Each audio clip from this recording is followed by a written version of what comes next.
Assalamu Alaikum friends, welcome back to Cooking with Halim channel. আজকে আপনাদের জন্য আরেকটি নিউ রেসিপি নিয়ে আসছি। It's called বেগুন ভর্তা। যদিও এটা আফ্রিকান আদলে আমি এটাকে বানাবো।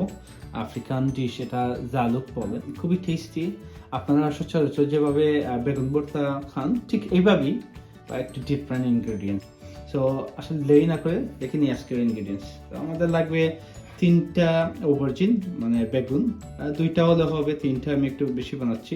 দেখেন ফার্স্টটা আছে মিডিয়াম সাইজ টমেটোস, আছে কোরিয়ান্ডার, চপ কোরিয়ান্ডার, লাগবে চপ গার্লিক, আর এখানে আছে কিউমিন পাউডার, জিরা পাউডার লাগবে আপনাদের, আর পাপরিকা, আর এখানে আছে ব্ল্যাক পেপার, আর সল্ট আছে সাইডে, এবং আপনাদের লাগবে extra virgin olive oil.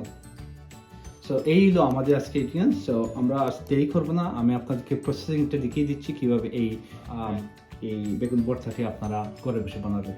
So stay with me my friend. So বন্ধুরা দেখেন এভাবে মাঝখান থেকে কিছু স্কিন ফেলাই দিবেন। সো এভাবে প্রতিটার দাগ দেবেন, ঠিক আছে? তারপর বন্ধুরা আমি এগুলাকে কেটে চপ করে, এখানে দেখেন আমি একটা বাটি নিছি, পানি এবং একটা ক্যালেন্ডার আছে এখানে। সো আমি এগুলা দিয়ে পানিগুলা গরম করতেছি, আর ওইগুলা দিয়ে আমি ওইগুলা এখানে রেখে দেবো। দেখাচ্ছি আমি কিভাবে কেটে রেখে দিচ্ছি। সো বন্ধুরা দেখেন এভাবে আমি পিস করে এইগুলোর মধ্যে দিয়ে দিচ্ছি, এখানে রেখে দিচ্ছি। সো সবগুলোকে এভাবেই খাবো আমি।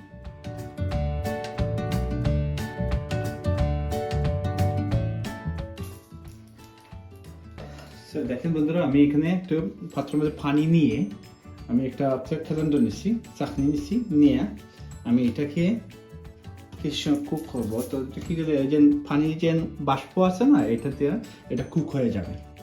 তো যখন এটা কুক হয়ে যাবে এটার ভিতর থেকে কিছু পানি বের হবে। তো পানিগুলো আমি বেগুন থেকে চিপে পানিগুলো ফেলে দিব। তারপরে আমি এই বেগুন ভর্তাটি বানাবো। ইন দ্য মিন টাইম আমরা কি করব, আমরা আলাদা আরো যে প্রসেসিংগুলো আছে আমরা সেই প্রসেসিংগুলো শুরু করব।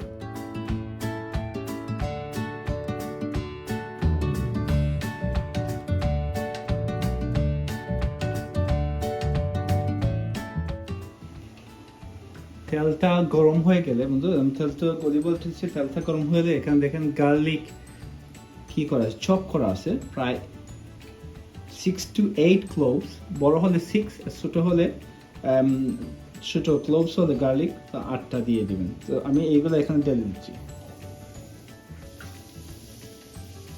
একটু বাদামি রঙের হয়ে গেলে আপনারা একটা জিনিস দেখাইতে ভুলে গেছিলাম।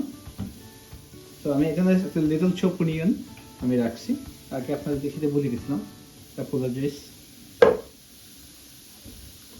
বন্ধুরা যখন গার্লিকগুলা ব্রাউন হয়ে আসবে, চপ অনিয়ন আছে, স্মল চপ অনিয়ন, আমি এগুলো ছেড়ে দিচ্ছি এখানে। তারপর এগুলো আমি মিক্স করে দিচ্ছি। আগুনটা আগুনটা কমিয়ে দিবেন। তারপরে আপনার 1 teaspoon সল্ট দিয়ে দেবেন। And in the mean time যখন পেঁয়াজগুলো একটু সফট হয়ে যাবে, এই যে অনিয়ন টমেটোগুলো আছে এগুলোকে চপ করে এখানে ছেড়ে দিব। এই যে চপ টমেটো আছে, চপ টমেটোগুলোকে আমি ছেড়ে দিলাম।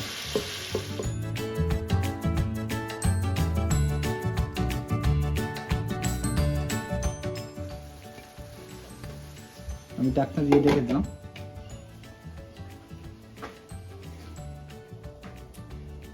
বন্ধুরা দেখেন আমি কিছুক্ষণ কুক করার পর যে টমেটোগুলো মেল্ট হয়ে গেছে।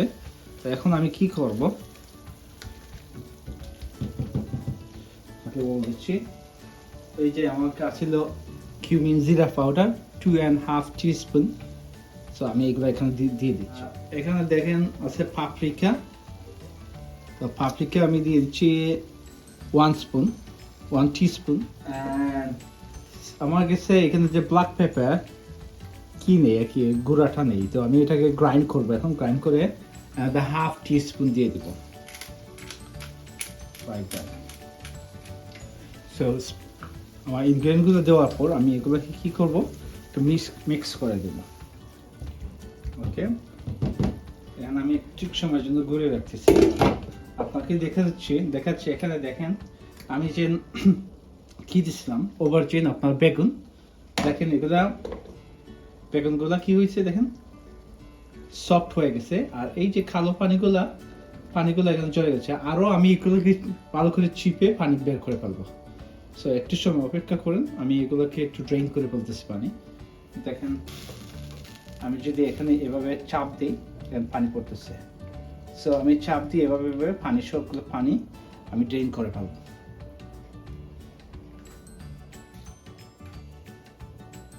সো বন্ধুরা এখানে দেখেন আমি এগুলোকে ভালো করে চিপে পানি বের করে ফেলছি এখন আমি এই ওভারজিনগুলো বেগুনগুলো আমি এখানে ঢেলে দিব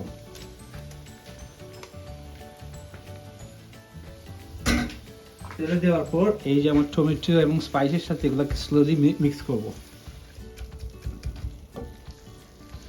ভালো করে মিক্স করে আপনারা স্লো কুকে অ্যাটলিস্ট 10 মিনিট কুক করুন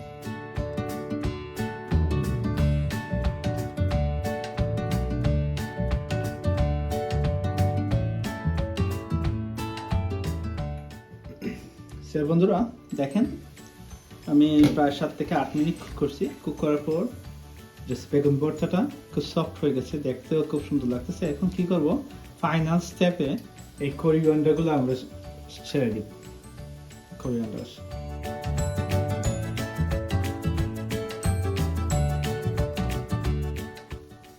সো বন্ধুরা এই হলো আজকে বেগুন ভর্তা অবশ্যই আপনারা ঘরে বসে ট্রাই করবেন ডেফিনেটলি এই ডিশটা আপনাদের ভালো লেগেই থাকে সো ডেফিনেটলি আমার চ্যানেলটিকে সাবস্ক্রাইব করে পাশে থাকবেন লাইক বাটনে অবশ্যই প্রেস করতে ভুলবেন না আজ এ পর্যন্তই দেখা হবে অন্য কোনো দিন অন্য কোনো রেসিপি নিয়ে